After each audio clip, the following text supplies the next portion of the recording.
Paper बाल विकास और learning में हम लोग 1.2 जो सब टॉपिक्स है विकास को प्रभावित करने वाले सिद्धांत और कारक के बारे में जानेंगे कि बाल विकास को जो है सिद्धांत और कारक कैसे प्रभावित करता है। तो ये जानना जरूरी है कि कौन कौन से सिद्धांत है, किस तरह डेवलपमेंट होता है ना।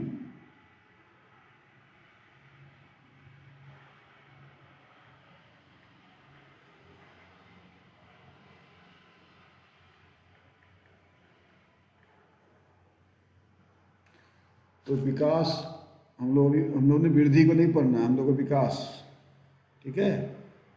तो विकास बच्चों को अवलोकन से क्या है, एकत्रित वैज्ञानिक ज्ञान को विकास के कई सिद्धांत सामने आए हैं, ठीक है। सिद्धांत माता पिता और शिक्षकों को यह समझने में सहायता करता है, ठीक है, कि बच्चों का विकास कैसे होता है। तो ये हम लोग सबको समझना है कि कैसे ये बच्चे में कैसे होता है। तो हम लोग याद ध्यान रखें, बच्चों की आंखों में छिपे सवाल, उनके व्यवहार में जीवन का हाल क्या है, अवलोकन से निकला वैज्ञानिक ज्ञान जो समझाए विकास का सच्चा विधान। माता पिता शिक्षक बने पथ प्रदर्शक, हर कदम पर हो संवेदनशील रक्षक। यानी कैसे बढ़ता है बच्चा, कैसे सीखता हुआ, इन सिद्धांतों में छुपा हर रहस्य। तो ये सब जो है विकास कोई संयोग नहीं, नियमों की धार, धीरे धीरे चलता करता जीवन साकार। उचित वातावरण, प्रेम और विश्वास, यही देता विकास का सही आकार। मार्गदर्शन हो, सोम समझ हो बड़ा, हर बालक में छिपा हो भविष्य में। विकास के सिद्धांत कहे सरल बात, समझ सहारा अवसर साथ। तो इस प्रकार जो है विकास जो है में कई सिद्धांत है, उस सिद्धांत को जानना जरूरी है। पहला है निरंतरता का सिद्धांत।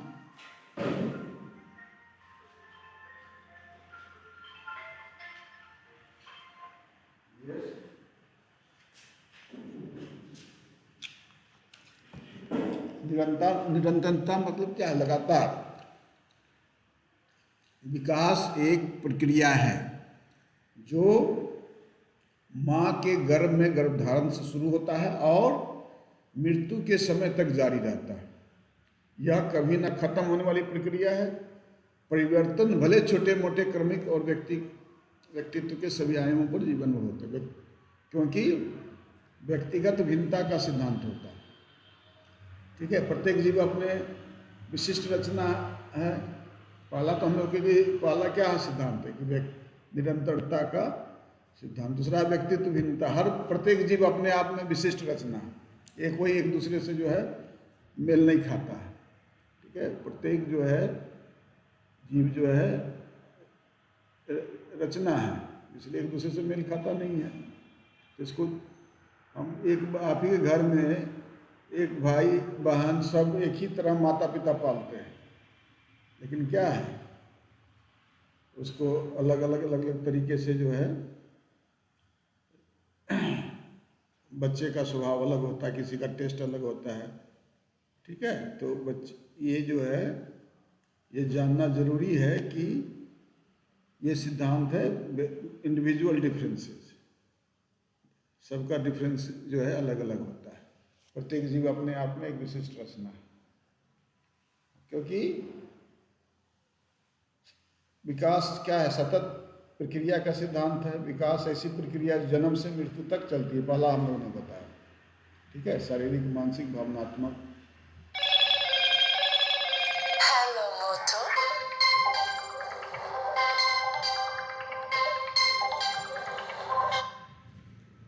यस यस बोलिए। हाँ हाँ हाँ हाँ हाँ हाँ,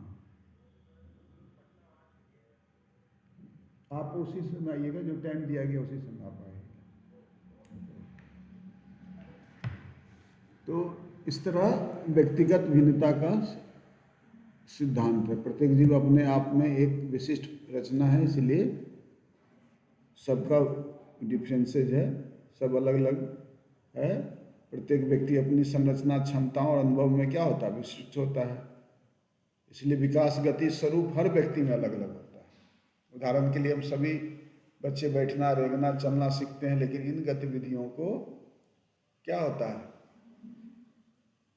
सीखना की उम्र प्रत्येक बच्चे में भिन्न हो सकती है। यह व्यक्तिगत भिन्नता विकास को अनोखा बनाती है। तीसरा, Hello. यस यस यस, बोलिए।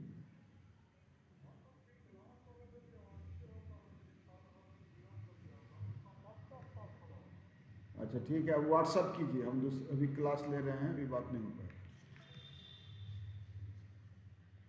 तो विकास का दर जो है एक रूपता और कमी का सिद्धांत है। मतलब विकास सतत प्रक्रिया है, लेकिन हर बच्चे में विकास जो है अवधि चरण विकास संदर्भ में स्थिरता और एक रूपता प्रदर्शित नहीं करता है। स्थिरता के बजाय विकास आमतौर पर फिट बैठता है और एक समय में लगभग कई बदलाव नहीं दिखता है, दूसरे समय अचानक तेजी से दिखाई देने लगती है। उदाहरण के लिए ऊंचाई का बढ़ना, सामाजिक रुचि, बौद्धिक जिज्ञासा, भावनात्मक बनावट, अचानक परिवर्तन। पैटर्न का एक रूपता सिद्धांत, यद्यपि विकास के विभिन्न चरणों की प्रक्रिया और परिणाम संबंध में एक रूपता, स्पष्ट अभाव और विशिष्ट व्यक्तिगत अंतर प्रतीत होता है, और फिर वह किसी न किसी आयाम को एक निश्चित पैटर्न का पालन करता है जो एक प्रजाति के विभिन्न संबंधों में एक समान और सार्वभौमिक है। उदाहरण के लिए भाषा का विकास कुछ हद तक एक निश्चित क्रम में होता है और सभी मनुष्य के लिए काफ़ी सामान्य है। पांचवा है समान से विशिष्टता की ओर बढ़ने का सिद्धांत। व्यक्ति किसी भी पहलू के संबंध में विकास करते समय बच्चे पहले समान प्रतिक्रियाएं चुनता है। तो ये ध्यान रखना है कि बच्चे के जो है पहले समान प्रतिक्रियाएं चुनता है और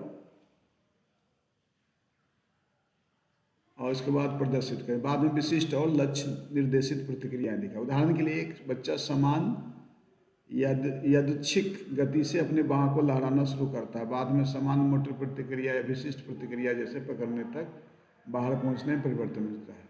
मतलब एक नवजात से शुरू होता है तो उसका पूरा शरीर इसमें शामिल होता है, लेकिन जैसे जैसे विकसित होता है यह स्वर यंत्र चेहरे की अभिव्यक्ति और आँख तक ही सीमित हो जाते हैं, यानी बाद में वो रोना चेहरे में जो दुख है वो चेहरे तक उसको सीमित हो जाता है।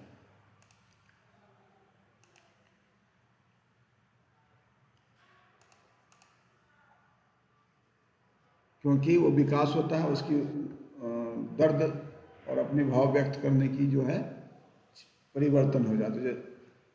एकीकरण का सिद्धांत है छठा, समान से विशेष और या संपूर्ण से भागों की ओर बढ़ने का सिद्धांत का पालन करने से इसका मतलब यह नहीं है कि केवल विशिष्ट प्रतिक्रियाएं किसी विकास का अंतिम परिणाम के लिए लक्षित होता है। मतलब यह एक प्रकार का एकीकरण है जो अंततः वांछित है।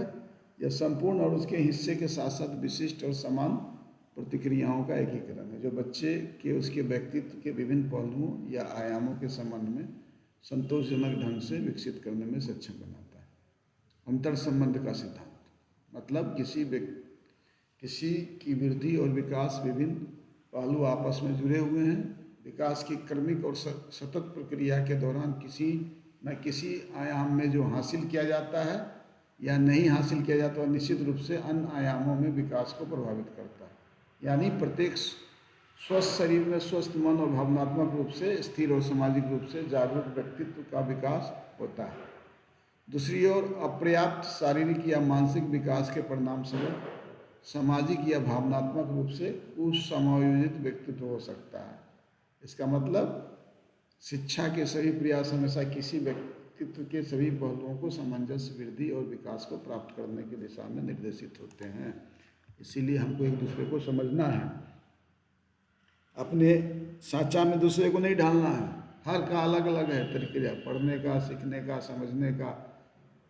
अभी आप लोग इतना जुड़े हुए हैं जो हम बोल रहे हैं सबका अलग अलग तरीका। अंतःक्रिया का सिद्धांत मतलब है विकास की प्रक्रिया में व्यक्ति भीतर की शक्तियों और व्यक्ति से संबंधित शक्तियों के बीच क्या होता है, सक्रिय अंतःक्रिया शामिल होता है। यानी गर्भाधान के समय जीव का जो जो विरासत में मिलता है वह सबसे पहले माँ के गर्भ में प्राप्त उत्तेजनाओं से प्रभावित होता है और जन्म के बाद उसके विकास के लिए शारीरिक, सामाजिक, मनोवैज्ञानिक वातावरण की शक्तियाँ से प्रभावित होता है। इसलिए वृद्धि और विकास के किसी भी चरण में व्यक्ति का व्यवहार और व्यक्तित्व गठन उनकी आनुवंशिकता, पर्यावरणीय व्यवस्था के बीच निरंतर बातचीत और अंतिम उत्पाद के अलावा कुछ नहीं। नम्मा है परिपक्वता और सीखने का परस्पर क्रिया का सिद्धांत। मतलब विकास परिपक्वता और सीखने दोनों के परिणाम स्वरूप होता है। परिपक्वता से तात्पर्य किसी जीव में अनुभवों के कारण होने वाली परिवर्तनों से। दूसरा है पूर्वानुमेयता का सिद्धांत। पूर्व में विकास पूर्वानुमेय है, मतलब काफ़ी हद तक हम किसी बच्चे के वृद्धि और विकास किसी विशेष चरणों में या एक से अधिक पहलुओं, आयामों को समान स्वभाव और व्यवहार का पूर्वानुमान ले। जैसे कि जिस दिन जन्म होता है बच्चा का, उसका उसी के बर्थडे जब मनाएगा तो उससे पहले चलना, खड़ा होना, सब डेवलपमेंट होता है। मतलब न केवल ऐसी भविष्यवाणी समान आधार पर संभव है, बल्कि उस सीमा की भविष्यवाणी करना भी संभव है जिसके भीतर एक व्यक्तिगत बच्चों का भविष्य का विकास होने वाला है। उदाहरण के लिए किसी बच्चे की हड्डियां के विकास के ज्ञान से उसकी वयस्क संरचना और आकार का अनुमान लगाना संभव है। और नेक्स्ट है, ये पूछता भी है, सेफेलोकॉडल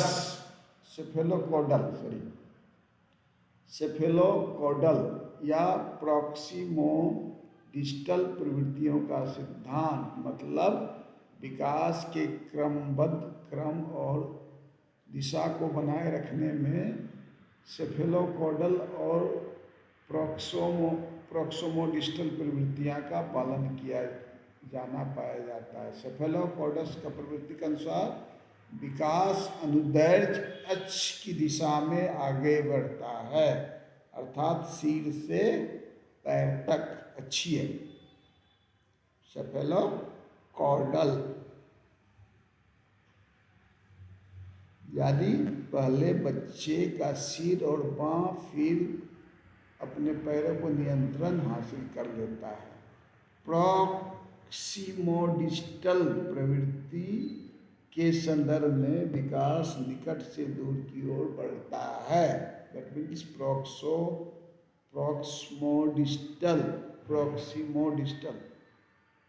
और शरीर के केंद्र के पास के हिस्से छोरों से पहले विकसित होता है। उदाहरण के लिए शुरुआत में बच्चे को बाँह और हाथ की बड़ी बुनियादी मांसपेशियों पर और उसके बाद उंगलियों की छोटी मांसपेशियों को नियंत्रण करते देखा जाता है। ठीक है, ये सब के 12वां है सर्पिल बनाम रेखीय उन्नति का सिद्धांत। यानी बच्चों द्वारा विकास का जो मार्ग अपनाया जाता है वह सीधा और रैखिक नहीं होता है और किसी भी स्तर पर विकास कभी भी स्थिर गति से नहीं होता है। अपने विकास का एक विशेष चरण में बच्चों के एक निश्चित स्तर तक विकसित होने के बाद तब तक प्राप्त विकासात्मक प्रगति के समेकन के लिए आराम की अवधि होने की संभावना है। आगे बढ़ने पर विकास पीछे मुड़ता है और फिर सर्पिल पैटर्न, मतलब शुरुआत में जो है, एक मिनट इसका इंसर्ट, यानी हम लोग क्या इसके बारे में क्या बने, बच्चे का विकास जो मार्ग होता है वो सीधा और रैखिक नहीं होता है।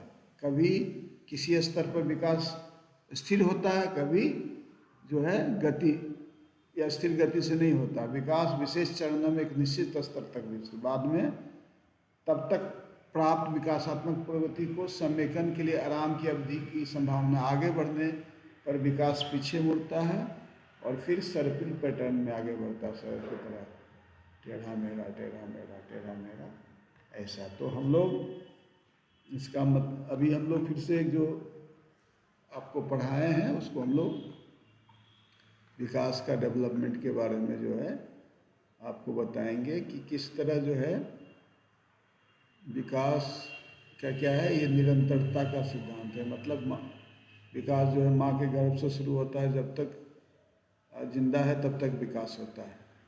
दूसरा है व्यक्तिगत भिन्नता का संबंध, माने सभी बच्चे सभी लोग जो है विकास जो है अलग अलग, सब में अलग अलग होता है, क्योंकि व्यक्तिगत अंतर इंडिविजुअल डिफरेंसेज होता है। और विकास का दर एकरूपता नहीं होता है, कमी का सिद्धांत, सब बच्चे सभी के बीच में विकास जो है अलग अलग तरीके से होता है। पैटर्न का एकरूपता माने किस समय कौन सा डेवलपमेंट होता है, किस समय बोलना, किस समय चलना, किस समय खड़ा होना, एक नॉर्मल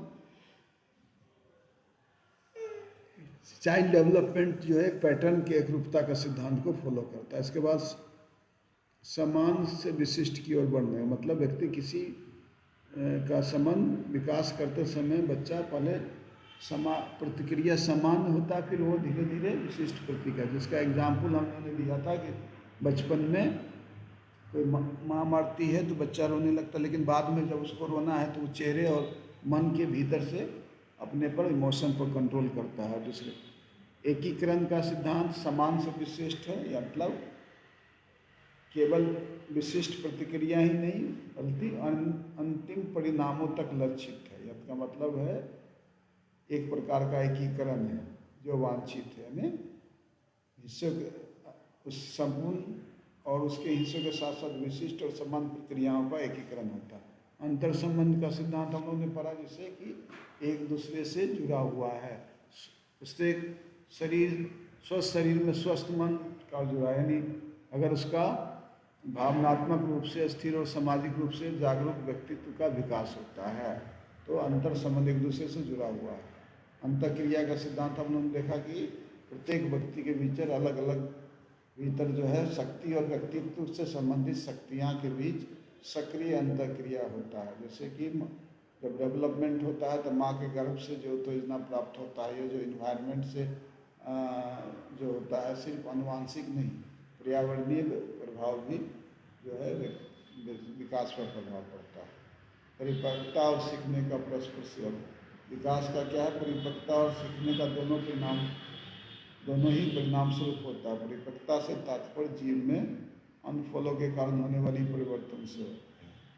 और पूर्वानुमेय सिद्धांत, मतलब हम लोग इससे ये पता कर सकते हैं कि किस समय बच्चे का क्या डेवलपमेंट होता है, कितने समय में क्या डेवलपमेंटल माइलस्टोन्स, सेफेलोकॉडल और प्रॉक्सिमोडिस्टल, मतलब जो बच्चे का विकास होता है सर से पैर तक होता है, और एक्सियल होता है यानी नीचे से ऊपर की ओर होता है, ऊपर से नीचे की ओर होता है, प्रॉक्सिमोडिस्टल। इसके बाद हम लोग सर्पिल, हम लोगों ने जो डेवलपमेंट होता है वो एक जैसा नहीं होता। सांप जिस तरह चलता है उस तरह का आकार का, कभी ज़्यादा हुआ, कभी कम हुआ, कभी ज़्यादा हुआ, कभी कम हुआ। और सर्पिल रास्ते पर जो रैखिक उन्नति का सिद्धांत इसको बोलते हैं, है ना, जिससे कि एक निश्चित स्तर तक विकसित होने के बाद वो तब तक प्राप्त विकासात्मक प्रगति को समेकन के लिए आराम की अवधि होने की संभावना, आगे बढ़ने पर विकास पीछे मुड़ता है और फिर सर्पिल पैटर्न पर आगे बढ़ता है। जो सांप के जिस तरह चलने का रास्ता उसको बोलते हैं सर्पिल पैटर्न, फिर जाएगा, फिर उसी रास्ते आएगा, फिर जाएगा, फिर उसी तरह से सर्पिल पैटर्न को अपनाता है। तो हम लोग यहाँ पर 1.2 को यहीं पर हम लोग जानेंगे किस तरह जो है अलग अलग सिद्धांत हैं, फिर हम 1.3 को आगे जानेंगे।